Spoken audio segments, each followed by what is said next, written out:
What is the first idea that pops up from our mind when we hear gender matters? Probably you may already want to say, oh, not a feminist video again. Wait. This is never that simple. Let me use the following 5 minutes to explain to you what happens to women on Australian screen and similar issues in other countries throughout the history. Nowadays, Hollywood exports its productions around the world. People enjoy them, but denounce their scandals at the same time. Nice. But what if I told you Australian screens and Hollywood are pretty much the same? Historically, because of geopolitics and similar nationality, Australia shares Hollywood's common mistakes.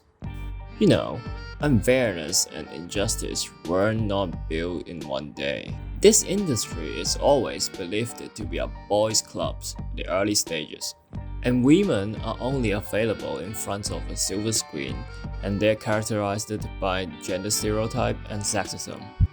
Also, in the 70s, actresses only have one-side stories to present, and their value is more fulfilled into promoting fashions. Therefore, their talents have never been respected, despite there being only a few of them. Women also made a significant contribution to post-productions and later.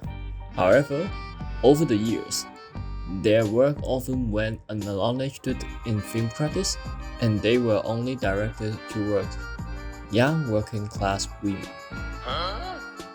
It is a shame that this phenomenon still hasn't improved a lot. According to Australian Bureau of Statistics, in 2014, only 8% of Australian films were directed by women. Besides, there are only 42% of people are women in this industry in 2016. Moreover, the figure for technician roles in this industry is lower than 10% approximately. Yeah, I know, so unfair, right? Of course, we have plenty of reasons to make it right, but believe me, capitalists stand a bit ahead this time. Not only fighting for their business reputations, but also to place a large number of women audience. We can divide sexism into two perspectives in this industry, which are stereotypes of females and the inconvenience of mothers' roles. Firstly, being female is easier to provoke harassment and an imbalance in obtaining resources as well as chances. This makes the girls lose at the starting line and breeds their low self-representation. Also, the same reason for marriage culture and elitism. This industry is further merciless to moms. Its working hours are unstable already, and having children would render bosses to carry out scary cuts and layoffs. Although it sounds hopeless, the Australian government and Screen Australia have already worked together and launched the Gender Matters program to support women. The project provides a $3 million fund pool to ensure that several projects will be promoted by women. For example, female-led feature films, The Night Eagle and The Flip Side are two projects that are funded by this program.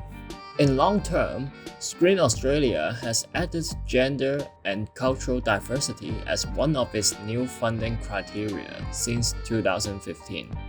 Also, we are going to have more and more female directors and screenwriters in the future thanks to Screen Australia and the government.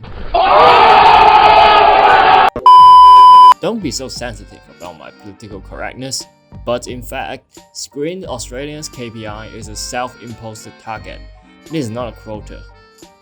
All their funding programs are open to all genders and are awarded on merit.